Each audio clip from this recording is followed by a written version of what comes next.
السلام علیکم ورحمۃ اللہ وبرکاتہ۔ ناظرین کرام، پروگرام نبیوں کے قصے میں میں رضوانہ عبید آپ کا خیر مقدم کرتی ہوں، اور آج ہماری گفتگو کا موضوع ہے کہ اللہ تعالیٰ نے حضرت آدم علیہ السلام کو اور حضرت حوا کو کیسے پیدا فرمایا۔ دیکھیں، جیسا کہ آپ اور ہم جانتے ہیں کہ آدم علیہ السلام کو ابو البشر کہا جاتا ہے، یعنی انسانوں کے باپ، اور ہم سب آدم علیہ السلام کی اولاد ہیں۔ آدم علیہ السلام کو پیدا کرنے سے پہلے اللہ تعالیٰ نے دو مخلوق پیدا کر چکا تھا۔ ایک ہے فرشتے، جس کو اللہ تعالیٰ نے نور یعنی لائٹ سے بنایا تھا، اور وہ اپنی مرضی سے کوئی کام نہیں کرتے، وہ صرف وہی کام کرتے ہیں جس کو اللہ تعالیٰ کرنے کا حکم دیا ہے۔ دوسرے ہیں جن و شیاطین، ان کو اللہ نے آگ سے پیدا کیا ہے۔ یہ اپنی مرضی اور ارادے کے مالک تو ہیں، لیکن یہ ان کے اندر عقل و شعور کم ہے۔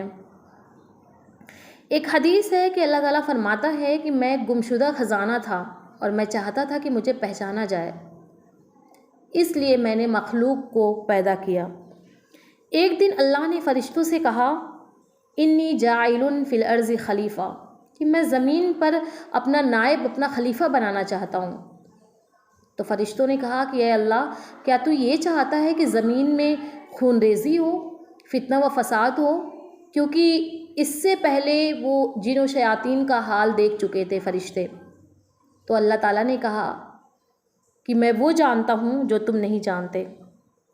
پھر اللہ تعالیٰ نے فرشتوں کو حکم دیا کہ جاؤ، زمین کے مختلف مقامات سے تھوڑی تھوڑی مٹی اکٹھا کر کے لاؤ۔ فرشتے گئے اور مختلف مقامات سے تھوڑی تھوڑی مٹی اکٹھا کر کے لائے۔ اس میں ایک چیز پوشیدہ تھی۔ آج ہم دیکھیں کہ ہم میں سے کسی کا کلر کالا ہے، کوئی گورا ہے، کوئی سانولا ہے، کوئی گیہواں کلر کا ہے، تو وہ اس بنا پہ ہے کہ وہ جو مٹی تھی وہ ایک مقامات کی نہیں تھی، وہ کئی مقامات کی تھی، اور ہر جگہ کی کچھ الگ الگ مٹی ہوا کرتی ہیں، اس لیے ہم میں سے آج سب کے کلر یکساں نہیں ہیں۔ اللہ تعالیٰ نے بنی آدم کو اپنے ہاتھوں سے پیدا کیا، کیونکہ اللہ تعالیٰ نے قرآن مجید میں کہا ہے وَلَقَدْ كَرَّمْنَا بَنِي آدم، کہ ہم نے بنی آدم کو بہت عزت بخشی ہے، بہت اکرام سے نوازا ہے۔ دوسری جگہ اللہ تعالیٰ نے فرمایا وَلَقَدْ خَلَقْنَا الْإِنسَانَ فِي أَحْسَنِ تَقْوِيمٍ، ہم نے انسان کو ایک اچھے سے، ایک اندازے کے مطابق پیدا کیا ہے۔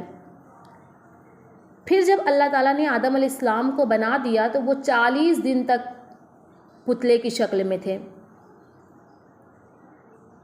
اور فرشتوں کو بڑا تجسس تھا کہ آخر اللہ تعالیٰ نے انسان کو کیوں پیدا فرمایا ہے۔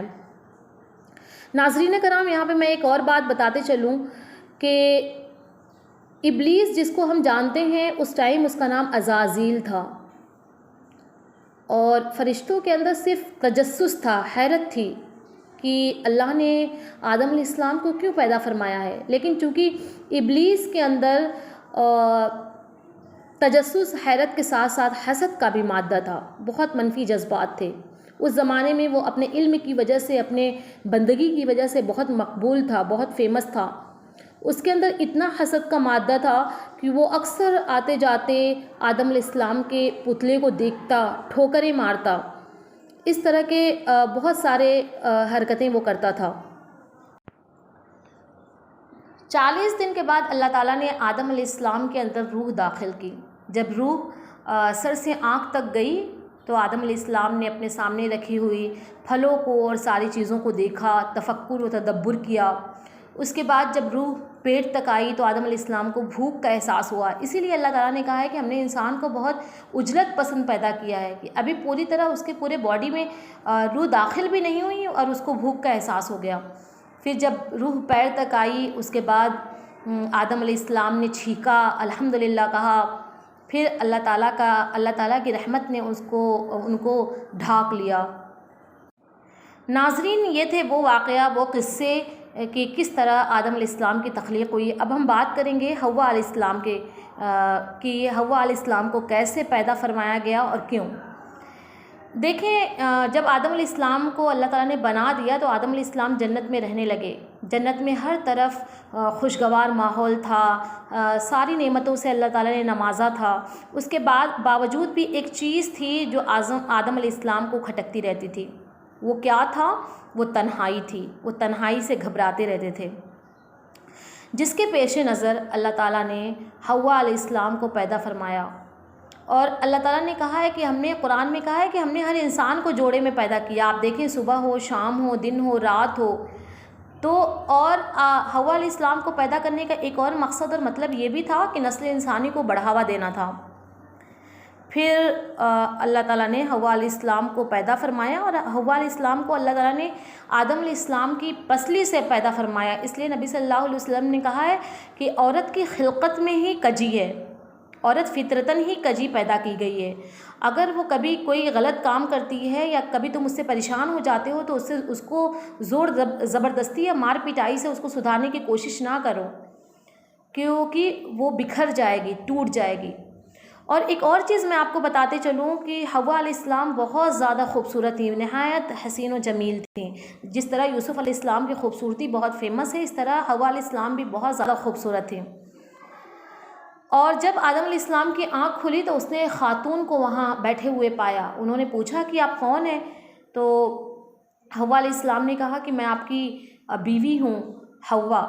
پھر اللہ تعالیٰ نے حکم کیا کہ تم اور تمہاری بیوی جنت میں رہو، جس طرح جہاں سے دل کرے آؤ جاؤ، کھاؤ پیو. بس ایک پابندیاں عائد کی، وہ یہ تھی کہ ایک درخت ہے اس کے قریب مت جانا، اس کا پھل نہ چکھنا، ورنہ تم گمراہوں میں سے ہو جاؤ گے، ظالموں میں سے ہو جاؤ گے، گنہگار میں سے ہو جاؤ گے. پھر اللہ تعالیٰ نے آدم علیہ السلام اور حوا علیہ السلام کو ایک لباس عطا کیا.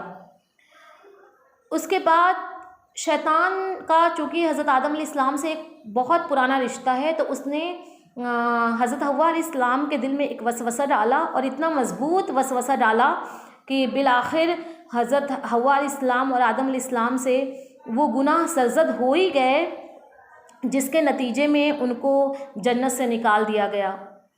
یہ تھے وہ واقعات جو ہم نے بتایا کہ حضرت آدم علیہ السلام اور حوا علیہ السلام کو کیسے پیدا کیا گیا، اور آگے کیا ہوا، کیسے نکلے. انشاءاللہ ہم نیکسٹ ملاقات میں آپ کو بتائیں گے. تب تک کے لیے آپ رکھیے اپنا بہت سارا خیال. اللہ حافظ.